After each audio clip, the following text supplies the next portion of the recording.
friends, this is Vijay Gopal Purohit and you are watching our channel, The Edu Pocket.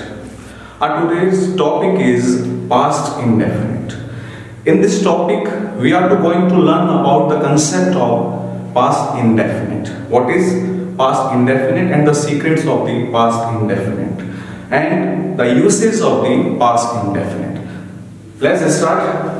Board पर चलते हैं. सबसे पहले हम इसमें समझेंगे फ्रेंड्स कि ये पास्ट इंडेफिनिट जो है वो होता क्या है. तो उसके लिए हम एक सिचुएशन क्रिएट करते हैं.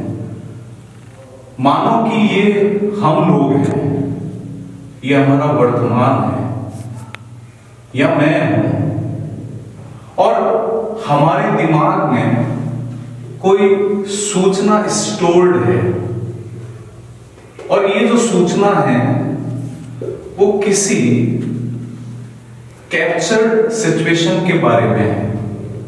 ध्यान से सुनना. हम वर्तमान में हैं और हमारे दिमाग में कोई सूचना स्टोर्ड है. वो सूचना कैसी है कि पास्ट में किसी टाइमलाइन के किसी पॉइंट पर, मान लो अगर हम बात ये टाइमलाइन यदि कल की है, मान लो कल किसी पर्टिकुलर टाइम पर कोई एक्शन घटित हुआ और उस एक्शन के बारे में हम आज बात करना चाहते हैं. इसका मतलब है I have stored the information that happened yesterday with me. That happened with me yesterday. I have stored in my mind. वो मेरे दिमाग में एकत्रित है and I want to share the information today. आज मैं उस सूचना को जो है शेयर करना चाहता हूं. तो फ्रेंड्स, हम कौन सी तकनीक का इस्तेमाल करेंगे? वो हमेशा पास्ट का इंडेफिनिट होगा. इसको और ज्यादा स्पष्ट करते हैं. जैसे मान लो मैं ये लिखूं कि मैंने मेरे भाई को कल बाजार में देखा था. अब इस सूचना को अगर हम टाइमलाइन में ले रहे हैं, ये तो यहां वर्तमान में मैं हूं और मेरे साथ घटित हुई थी या मैंने कुछ देखा था, वो ये घटना थी. मान लो कल किसी पर्टिकुलर एक फिक्स टाइम पर, at the point of time, I saw my brother in the market and the information has been stored in my mind as a captured image. एक captured image के रूप में वो information जो है मेरे दिमाग में स्टोर हो गई. और आज किसी ने मुझे पूछा या मैं चाहता हूं कि उस बात को मैं किसी से कहूं, तो मैं क्या कहूंगा? मैं कहूंगा कि मैंने मेरे भाई को कल बाजार में देखा था. I saw my brother in the market yesterday.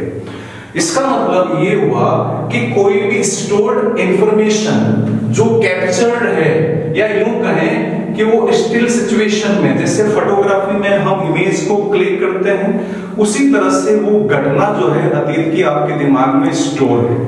और ऐसी स्टोर्ड सिचुएशन को, ऐसी कैप्चर्ड सिचुएशन को जो किसी पॉइंट ऑफ टाइम पर अतीत में हुई थी और आपके दिमाग में वो स्टोर हो गई और उसका आज से कोई लेना देना नहीं है और आप उसको शेयर करना चाहते हैं.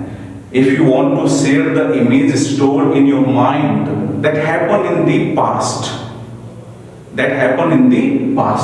then always we use past indefinite. That's it, one concept of past indefinite. अब हम दूसरी बात करते हैं. वो क्या है? वो ये है कि past indefinite में जब भी हम कोई सेंटेंस लिखेंगे हिंदी में, उसके लिए हमेशा उसके अंत में आ की मात्रा, ई की मात्रा और ए की मात्रा का हम उपयोग करते हैं, हम प्रयोग करते हैं. आ की मात्रा, ई की मात्रा, ए की मात्रा. जैसे इस सेंटेंस में देखें, मैंने मेरे भाई को कल बाजार में देखा था.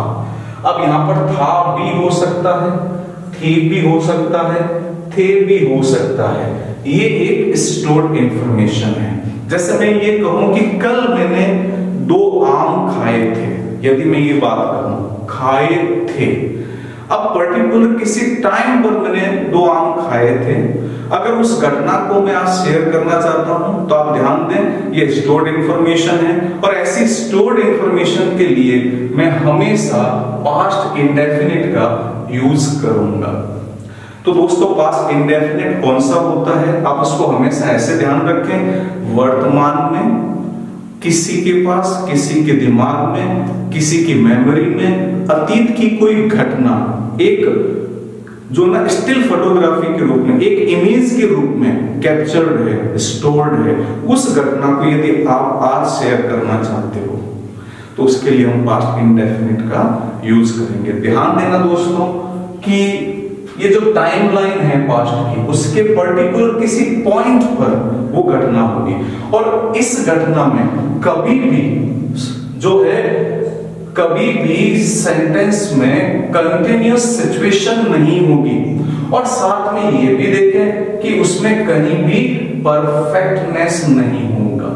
परफेक्टनेस से मेरा मतलब है कि कार्य में कहीं पर भी कंप्लीशन नहीं होगा।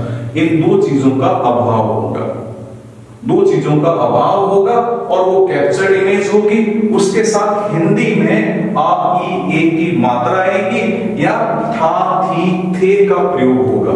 इस तरह का जब भी हम कोई सेंटेंस है वो लिखना चाहें, बोलना चाहें, या हम सुनते हैं तो उसको कैसे आइडेंटिफाई करें, तो हमेशा ये बात हमें ध्यान में रखनी होगी कि स्टोर्ड इंफॉर्मेशन, कैप्चर्ड इमेज, अतीत में हुई वो घटना जिसको हम आज शेयर करना चाहते हैं, तो इन तमाम जानकारी को शेयर करने के लिए हम हमेशा पास्ट इंडेफिनिट का यूज करेंगे। We always use past indefinite when we want to share these types of information with anybody.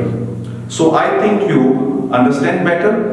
Okay, अब आप क्या करें, इसको आप अच्छी तरह से समझें, और आपको अगर इसमें कोई दिक्कत आ रही है समझने में तो कमेंट बॉक्स में आप जरूर लिखें, ताकि आगे आने वाले जो वीडियोस है उसमें और बेहतर तरीके से हम जो है इसको आपके समझने के लेवल के अनुसार इसको हम बना सकें। इसको आप जो है स्क्रीनशॉट लें, फिर हम आगे बढ़ते हैं। तो दोस्तों अभी तक हमने ये समझा था कि पास्ट इंडेफिनिट जो होता है वो क्या होता है, ये कंसेप्ट क्या है। फिर हमने ये समझा कि इसको हम हिंदी में कैसे पहचाने ऐसे सेंटेंसेस को। ऐसे सेंटेंसेस के अंत में हिंदी में हमेशा आ ई ए या था थी थे की जो है हमेशा आपको ये जो आ ई ए या था थी थे हमेशा आपको नजर आएंगे। ये शब्द, ये अक्षर आपको हमेशा नजर आएंगे, और ऐसे में हमेशा 2 चीजें नहीं होंगी। एक तो वहां पर कंटिन्यूटी को शो करने वाले शब्द नहीं होंगे, दूसरा काम को पूर्ण करने वाली जानकारी आपको नहीं मिलेगी। यदि ये सिचुएशन है तो वो हमेशा पास्ट का इंडेफिनिट होगा। अब इसको हम इससे आगे लेते हैं कि इसके अंदर हम वर्ब का पैटर्न कैसे यूज करते हैं, किस प्रकार की वर्ब का हम यूज इसमें करते हैं, वो हम इसमें समझेंगे। यह वर्ब के पैटर्न से हमारा मतलब है कि पास्ट इंडेफिनिट जो है, पास्ट इंडेफिनिट, इसमें वर्ब कौन सी यूज होती है। तो दोस्तों इसके हम 2 पार्ट बनाएंगे, हम इसमें इनके 2 पार्ट बनाएंगे। 2 पार्ट किस आधार पर बनाएंगे। पहला पार्ट बनेगा कि जब हमारा सब्जेक्ट वाक्य में प्रमुख हो और वाक्य सब्जेक्ट के द्वारा गवर्न हो, तो ऐसी स्थिति में हमेशा वर्ब जो है वो लेफ्ट टू राइट चलती है, लेफ्ट टू राइट चलती है। ध्यान देना, जब हमारा सब्जेक्ट वाक्य में प्रमुख हो वाक्य सब्जेक्ट के द्वारा गवर्न हो, तो ऐसी स्थिति में हमेशा वर्ब जो है वो लेफ्ट टू राइट चलती, मतलब वर्ब जो है हमेशा अपने आगे बाद में आने वाले शब्दों पर काम करता है और ये गवर्न सब्जेक्ट के द्वारा होता है। ऐसी स्थिति में पास्ट इंडेफिनिट की जब ये स्थिति हो, ये पैटर्न फर्स्ट कहलाता है। ये जो पैटर्न फर्स्ट है इसमें हमेशा हम सेकंड फॉर्म का यूज करते हैं। दोस्तों जब हम सेकंड फॉर्म को मान लो इसको हम ओपन करें तो इसके अंदर हमेशा हमें जो है एक तो डेट मिलेगा और एक हमको वहां पर रूट फॉर्म मिलेगी, रूट फॉर्म मिलेगी। ये इसका कंस्ट्रक्शन होगा। जब भी हम पास्ट इंडेफिनिट का यूज करेंगे तो हमेशा सेकंड फॉर्म का यूज करेंगे। अब सेकंड फॉर्म का यूज करेंगे और did plus root plus first form इसमें शामिल होती है इस सेकंड फॉर्म में। अब आगे आपको ये समझना पड़ेगा कि ये जो सेकंड फॉर्म है ये सेकंड फॉर्म कब यूज होती है। ये सेकंड फॉर्म हमेशा यूज कब होती है, जब आपका सेंटेंस जो है उसमें कहीं पर भी नॉट शब्द का इस्तेमाल ना हो, मतलब कि आपका सेंटेंस जो है वो नकारात्मक ना हो, आपका सेंटेंस नकारात्मक ना हो, नेगेटिव ना हो। दूसरा, उसमें कोई प्रश्न ना हो, यानी कि इंट्रोगेशन भी ना हो। जब ये दोनों सिचुएशन नहीं होगी तो उसमें हमेशा सेकंड फॉर्म का यूज होगा। जैसे मान लो मैं एक छोटा सा सेंटेंस लिखता हूं कि मैंने आपको देखा, तो मैंने यहां लिखा कि मैंने आपको देखा। आप देखो इस सेंटेंस के अंत में आपकी मात्रा आ रही है, तो ये पास्ट इंडेफिनिट का है और ये अतीत की किसी टाइमलाइन पर हुआ है। मेरे द्वारा आपको देखने का काम किसी फिक्स टाइम पर हुआ। अब मैं अगर इसको लिखना चाहूंगा तो मैं किससे लिखूंगा, इसमें मुझे हमेशा सेकंड फॉर्म का यूज करना होगा। तो हमारा वर्ब का जो हमारे पैटर्न फर्स्ट में हम क्या कहते हैं कि हमारा सब्जेक्ट जो है सेंटेंस में प्रमुख हो, ये काम किसके द्वारा किया जा रहा है वो इसमें स्पष्ट लिखा हुआ है, तो उसको हम वर्ब से पहले लिखेंगे। तो ये हमने लिखा आई। अब मैंने क्या काम किया, देखने का काम किया, तो ये वर्ब पैटर्न फर्स्ट में हमने सेकंड फॉर्म का यूज किया। अब देखा किसको, आपको, तो फिर इसके लिए आई सो यू, मैंने आपको देखा। अब इसमें देखो वर्ब जो है कहां से कहां चलती है, ये लेफ्ट से लेकर के राइट की तरफ चलती है। यहाँ लेफ्ट और राइट का मतलब है कि आप अभी जब मुझे देख रहे हैं तो ये मेरा पार्ट जो है वो लेफ्ट है और ये वाला जो पार्ट है वो राइट है, तो ये इस तरह से चलती है। जब इस तरह से सेंटेंस चलता है तो उसमें हमेशा पैटर्न फर्स्ट में सेकंड फॉर्म का यूज होता है। I think I hope you understand better. अब देखो इसका दूसरा पार्ट कि ये सेकंड फॉर्म होती क्या है, ये डेट प्लस फर्स्ट फॉर्म, जैसा कि हमने अभी समझा। अब इसका यूज हम कहां करते हैं, इसका यूज हम दो प्रकार के वाक्य में कर सकते हैं। यदि हमें सेंटेंस को नेगेटिव बनाना हो, मतलब नॉट के साथ बनाना है, या सेंटेंस को हम यूं कहें कि हमें नकारात्मक बनाना है, तो हम उसमें इसका उपयोग करेंगे। दूसरी बात, यदि हम सेंटेंस को इंट्रोगेटिव बनाना चाहते हैं, मतलब इंट्रोगेशन हम सेंटेंस में देना चाहते हैं, मतलब सेंटेंस हम प्रश्न वाला या प्रश्नवाचक बनाना चाहते हैं, तो फिर हम उस सेंटेंस में इस पैटर्न का यूज करेंगे, डेट प्लस फर्स्ट फॉर्म।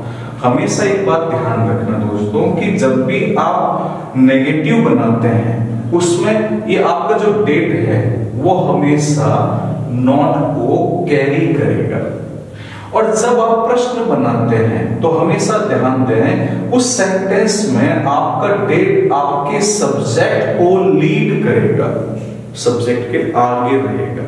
बाकी जो सीक्वेंस ऑफ द वर्ड्स है वो सेम रहेगी, जैसे कि बाकी सारे सेंटेंसेस में होती है, वर्ब होती है, ऑब्जेक्ट होता है, अन्य शब्द होते हैं, वो यहां भी होंगे। अगर मैं इसी सेंटेंस को नेगेटिव में लिखना चाहूं कि जैसे मैंने आपको नहीं देखा, अब अब इस सेंटेंस में आप देखो क्या जुड़ गया, नहीं। तो अभी अभी मैंने आपको बताया कि नॉट जो है इस पैटर्न में हमेशा पास्ट इंडेफिनिट में डिड के साथ रहेगा। तो सबसे पहले आपने लिखा आई, अब आप लिखे डिड, डिड, अब इसके साथ आपने लिखा आई डिड नॉट। अब देखो ये रूट फॉर्म है, यहाँ फर्स्ट फॉर्म से हमारा मतलब जो है वो रूट फॉर्म से है। अब रूट फॉर्म क्या है यहाँ पर, देखना। इसके लिए हम क्या करेंगे, आई डिड नॉट सी। अब मैंने आपको नहीं देखा, अब मैंने किसको नहीं देखा, आपको, तो पार्ट आ जाएगा you, I did not see you. तो इस तरह से हमने ये देखा कि सेंटेंस में जो है हम डिड का उपयोग भी कर सकते हैं। देखो दोस्तों ध्यान देना, हमारा कंसेप्ट क्या है, पैटर्न फर्स्ट को यूज करना। मैं बार बार आपको रिवाइज करवा रहा हूं कि जब हमारा सेंटेंस में सब्जेक्ट मेन हो, तो हमेशा सेंटेंस में जब सब्जेक्ट मेन होता है तो सब्जेक्ट के द्वारा सेंटेंस गवर्न होता है। ऐसी स्थिति में हम जो पैटर्न यूज करेंगे वो हमेशा लेफ्ट टू राइट होगा। लेफ्ट टू राइट वाला पैटर्न होने पर हमेशा सेकंड फॉर्म का हम यूज करेंगे, और second form equal to did plus root form होता है। इसका उपयोग कैसे होता है अभी हमने समझा था, जहां पर नॉट या प्रश्न ना हो तब इसका उपयोग किया जाता है, और जब सेंटेंस में नॉट यानी कि नेगेटिव बनाना हो या इंट्रोगेशन बनाना हो तो हम हमेशा डिड प्लस रूट फॉर्म का यूज करते हैं। अब इसी तरह से यदि मैं इससे एक प्रश्न बनाऊं, इससे मैं यदि एक प्रश्न बनाऊं, क्या मैंने आपको देखा था। अब एक प्रश्न बन गया, क्या मैंने आपको देखा था। अब देखो इसमें क्या हो रहा है, प्रश्न पूछा जा रहा है। Whenever we want to ask any question regarding the past indefinite, always we must place did before the subject in past indefinite. In pattern first, according to pattern first, we must put did before the subject. तो हम क्या लिखेंगे यहाँ पर, did सबसे पहले, then subject of the sentence I, okay, then the verb of the sentence, देखना, did I see, अब किसको, आपको, did I see you, और ये हो गया आपका इंट्रोडक्शन। तो इस तरह से हमने देखा पैटर्न फर्स्ट क्या करता है, पैटर्न फर्स्ट में हम हमेशा जो है हमेशा लेफ्ट टू राइट चलते हैं, उसमें सेकंड फॉर्म का यूज होता है। ध्यान देना दोस्तों, सब्जेक्ट यदि सेंटेंस में प्रमुखता से काम कर रहा है, सब्जेक्ट जो है उस एक्शंस को कर रहा है, हम सब्जेक्ट के बारे में जानना या बात करना चाहते हैं तो पैटर्न फर्स्ट ही यूज होता है। अब हम बात करने वाले हैं इसके बाद में पैटर्न सेकंड की। उससे पहले आप इसका एक स्क्रीनशॉट लें, और मेरी आपसे गुजारिश रहेगी कि आप जो नोटबुक और पेन लेकर के बैठे इसको कंप्लीटली लिखें, एकदम क्लासरूम स्टडी की तरह आप इसको लें और समझने का प्रयास करें। कुछ भी यदि आपको समझ में नहीं आता है तो आप कमेंट बॉक्स में लिखें। दोस्तों यदि आपको ये जो वीडियो है, ये सीक्वेंस आपको अच्छी लग रही है तो आप इसको लाइक जरूर करें, शेयर करें, और यदि अभी तक आपने इसको सब्सक्राइब नहीं किया तो आप इसको सब्सक्राइब भी कीजिएगा, और बेल आइकन पर आप उसको जो आपको निशान दिया हुआ है घंटी का, उस पर आप प्रेस कीजिएगा ताकि नए आने वाले जितने भी वीडियोस है उसकी नोटिफिकेशन आपको जल्द से जल्द मिल सके। तो इस प्रकार से दोस्तों आपने अभी देखा कि हमने पैटर्न फर्स्ट को समझा, अब हम इसमें पैटर्न सेकंड को लेते हैं। इसको अच्छी तरह से समझना ये आपके लिए जरूर हो सकता है कि ये नया हो, ये पैटर्न काफी महत्वपूर्ण भी है, इस पैटर्न का हम यूज भी करते हैं। क्या कहते हैं इस पैटर्न सेकंड को, इसके बारे में हम समझते हैं कि हमारा पैटर्न सेकंड क्या है। जो वर्ब का पैटर्न सेकंड है वो क्या कहता है, वो ये कहता है कि जब वाक्य में हमारा सब्जेक्ट महत्वपूर्ण ना हो या उसकी जरूरत ना हो जब सब्जेक्ट वाक्य में महत्वपूर्ण ना हो या उसकी जरूरत ना हो या उसे गौण समझा जाए, ऐसी स्थिति में हम सेकंड पैटर्न का यूज करते हैं।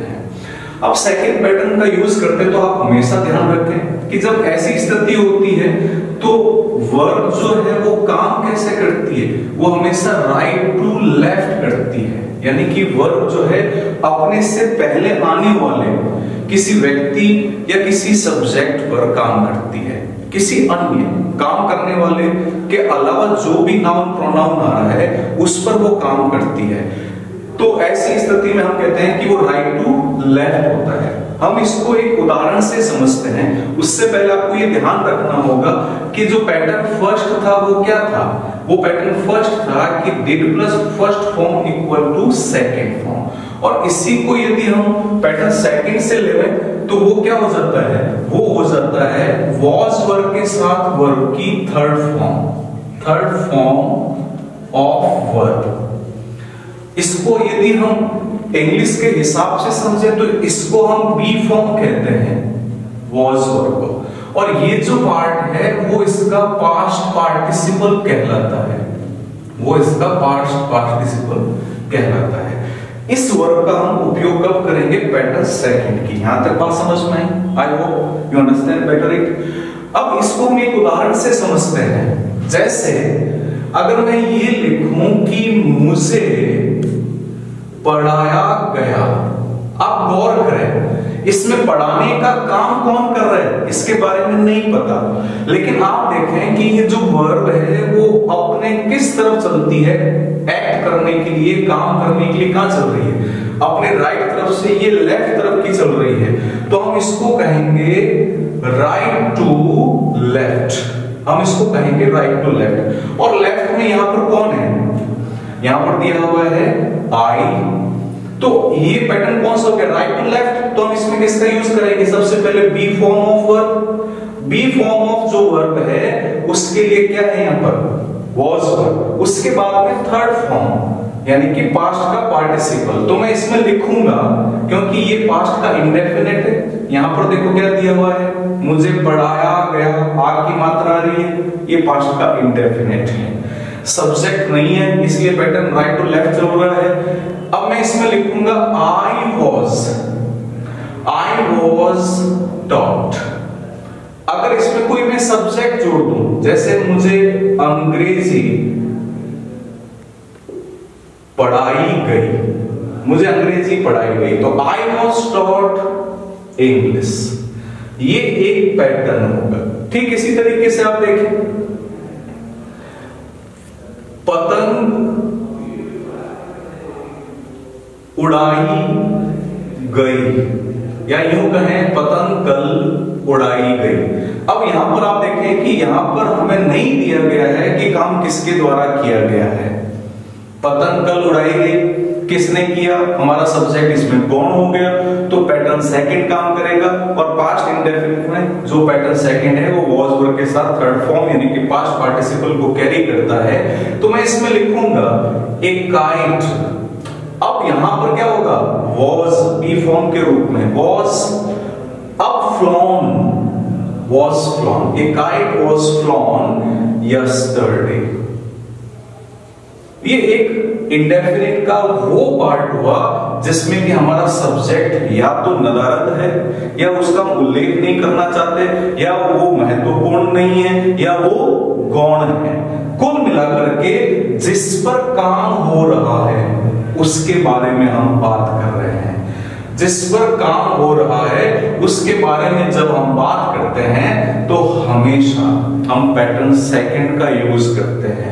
और ये पास्ट इंडेफिनिट की बात हो रही है तो ऐसी स्थिति में जो पैटर्न सेकंड है उसमें हमेशा हम जो है वॉज वर्ब के साथ थर्ड फॉर्म का हम यूज करते हैं। दोस्तों ये बात आपको समझ में आई होगी कि किस तरीके से हम पैटर्न फर्स्ट को, पैटर्न सेकंड को इसमें हम यूज करते हैं। एक बार आप इसका स्क्रीनशॉट लें, आप इसको अच्छे से समझें और लिख करके समझने का प्रयास करें। हम इसके ठीक बाद में इसमें काम आने वाले जो एडवर्बियल्स है, जिसको हम एडवर्बल्स बोलते हैं, वो कौन कौन से एडवर्ब्स जो है इसमें यूज होते हैं, उसके बारे में भी हम बात करने वाले हैं।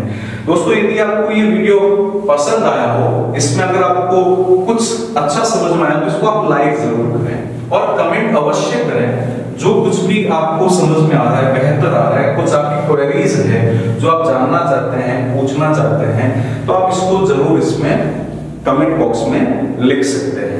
अब हम इसके जो एडवर्बल्स हैं हम उसकी बात करते हैं कि कौन कौन से जो है एडवर्बल्स इसमें यूज किए जाते हैं।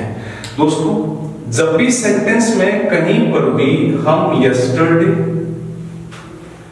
लास्ट, एगो, द अदर डे, यानी कि जितने भी प्रीवियस डे,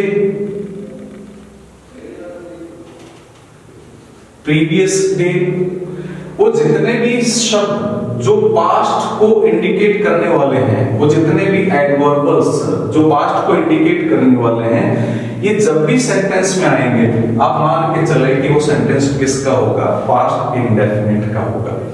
अब इसको हम और बेहतर तरीके से समझें किस कैसे, जैसे मान लो एक सेंटेंस आपको दे दिया गया है, एक सेंटेंस आपको दिया गया, ए बुक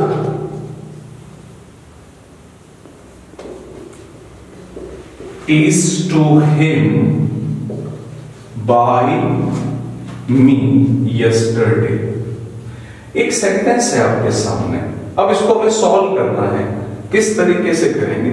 तो देखो यहाँ yesterday आ रहा है, इसका मतलब ये पास्ट का इंडेफिनिट है, लेकिन जब आप सेंटेंस के पैटर्न पर जाएंगे तो आप देखो एक बुक लिखा हुआ है, इसका मतलब है कि सेंटेंस जो है वो पैटर्न सेकंड पर चला गया, और पैटर्न सेकंड पर जाने के कारण से इसमें अब जो वर्ब होगी उसके साथ हम क्या करेंगे, उसके साथ पैटर्न सेकंड का हम यूज करेंगे, और हमारा आंसर जो है वो वॉज या वर्ब में से एक प्लस जो भी वर्ब दी हुई है उसका पास्ट पार्टिसिपल हम लिखेंगे। ये बुक के हिसाब से हम यहाँ पर वॉज का सिलेक्शन करेंगे। A book was taught to him by me yesterday.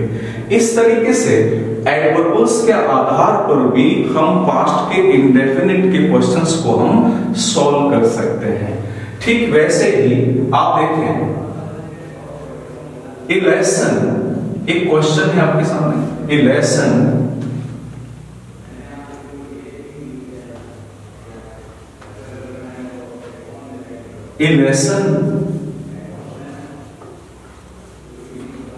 Give to him by his teacher, है ना, लास्ट डे। एक सेंटेंस के रूप में a lesson gave to him by his teacher last day।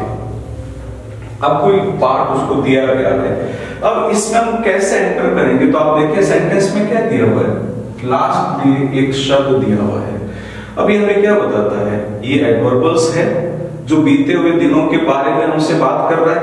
ऐसी स्थिति में आप देखें यहाँ एक लेसन शब्द दिया हुआ है, लेसन खुद तो काम नहीं करते, एक लेसन पर काम किया जाता है, तो ऐसी स्थिति में क्या होगा, पैटर्न सेकंड यहाँ पर काम करेगा, और हम क्या करेंगे, हम ऐसी स्थिति में वॉज या वर्ब के साथ गिवन शब्द का उपयोग करेंगे, वॉज वर्ब के साथ गिवन शब्द का उपयोग करेंगे। अब इसके अनुसार हम सेलेक्ट करेंगे, a lesson was given to him by his teacher last day. ये पैटर्न है कि किस तरीके से हम जो है पास्ट इंडेफिनिट का जो है यूज कर सकते हैं।